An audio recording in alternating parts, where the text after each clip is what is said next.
So we'll have a conversation. Whatever you want, Erik. We're here to give you the platform. So tell us about the impact of AI on NFTs. Well, I mean, you know where we've been in the market with NFTs. We had the explosion and then things kind of died off, mainly driven by the crypto market overall.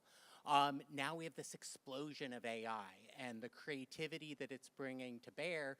I think some NFT artists were honestly a little threatened by it, is probably the most appropriate way to really form an idea around it. But what I've seen a lot of platforms and especially NFT artists start to do is embrace it as a tool. Because I truly believe that this is going to help foster the next generation of what NFTs can be. And so we've talked about this before. The ape of the week is gone.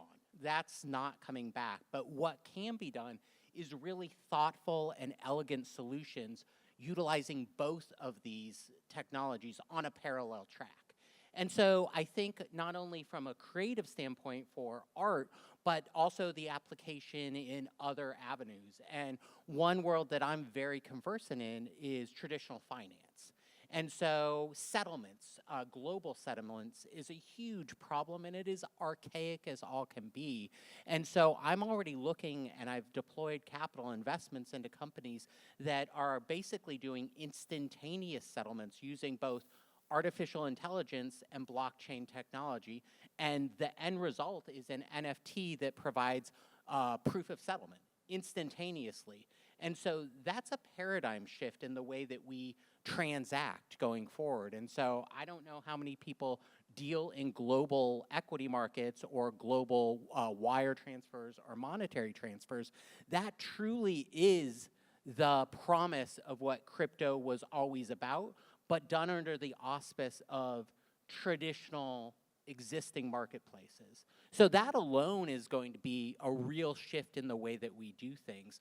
The other thing is it gives you just a better toolkit to be able to work from. And you know this. I mean, one thing we always talk about is the time aspect, and everything that we do has to be measured against that because it's the only finite resource that we have. And so I'm really excited to see how solopreneurs and solo artists can start to utilize these tools and really create a workforce and a team behind them that isn't really there. It's artificial, intelligence fueling everything that they do.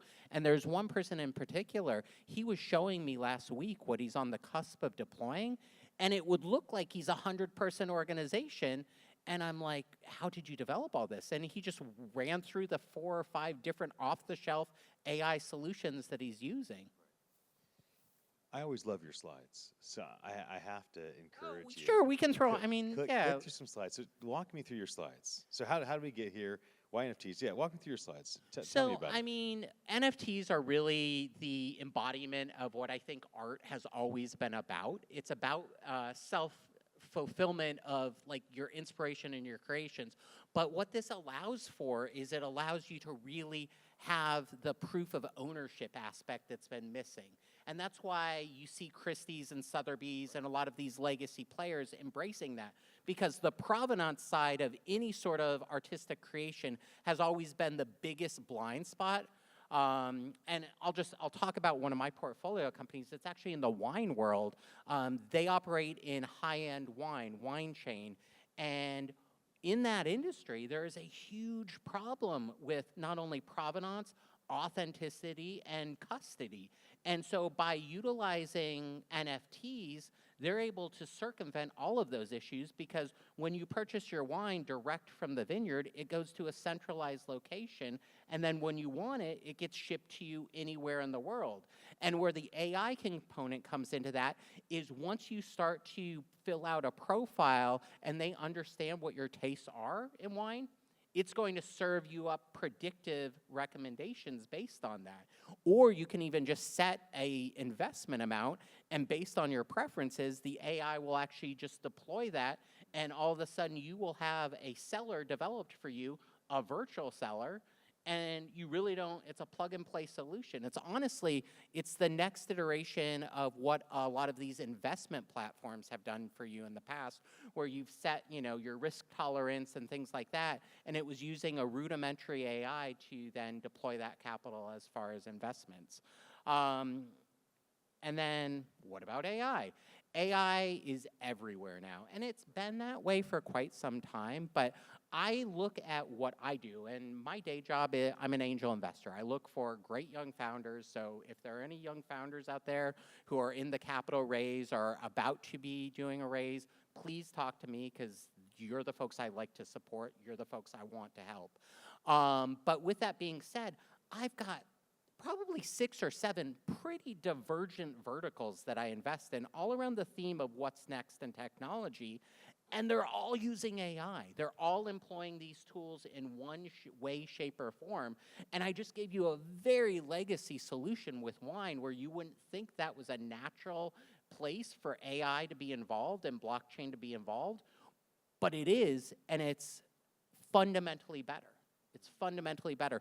So as you look forward, and especially as you're talking to people in your circle of influence, they should all be looking at this, because this is going to be the cusp of a level of prosperity the globe has ever, just simply, it's going to be different than what we could have ever imagined.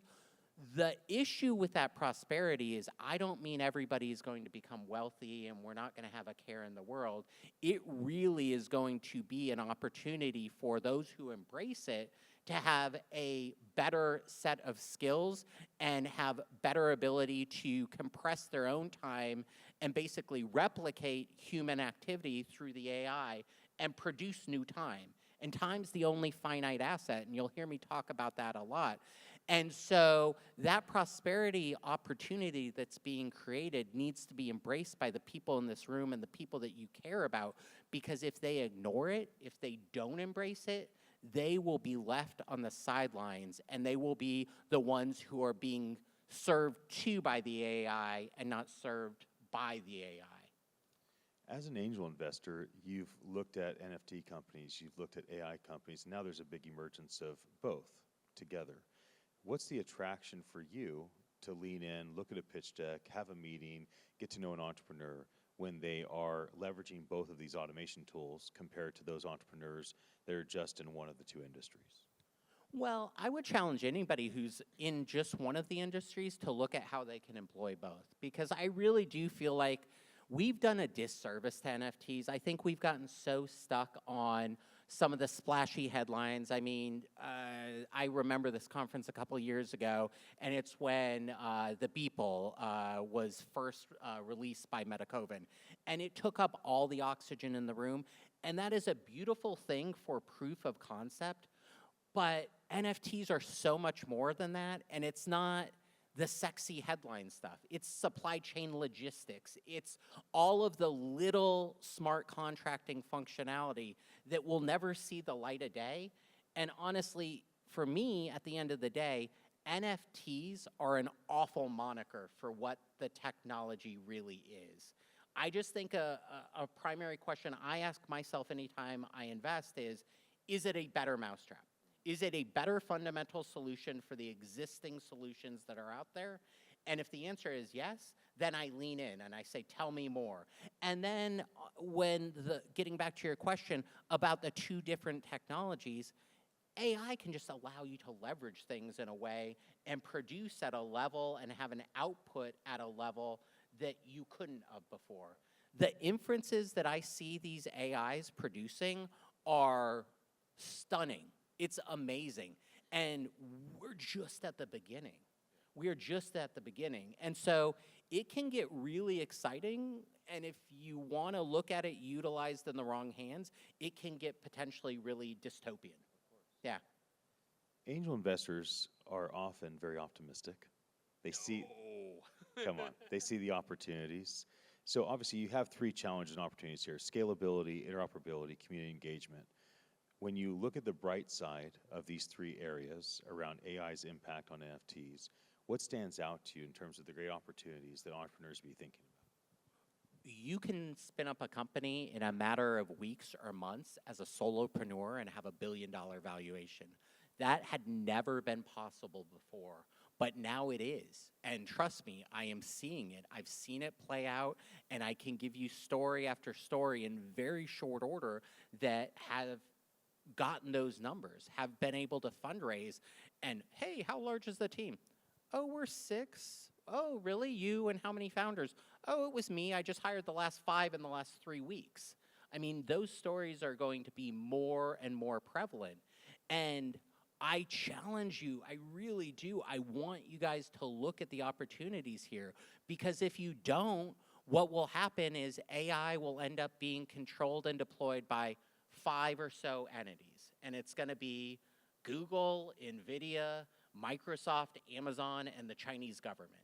And that just doesn't work for me. I want this technology deployed by people who want to do better things for humanity, who want to solve problems, who want to bring solutions to their friends and family first and foremost.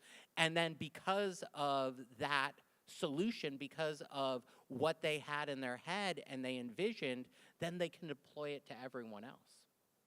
Besides being an angel investor and traveling around the world and speaking, you're a community builder.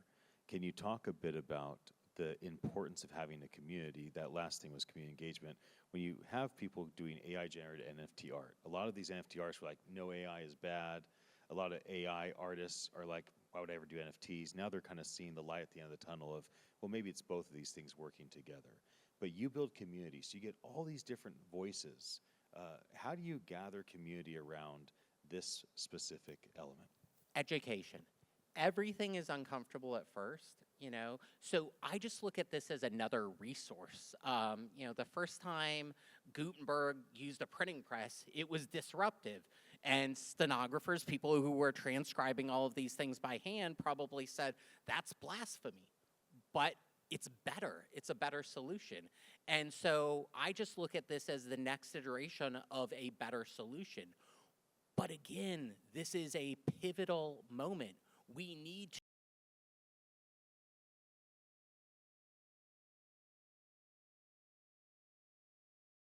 global players are going to hoover up the technology, gatekeep it, and then we're just going to be a buyer of their products.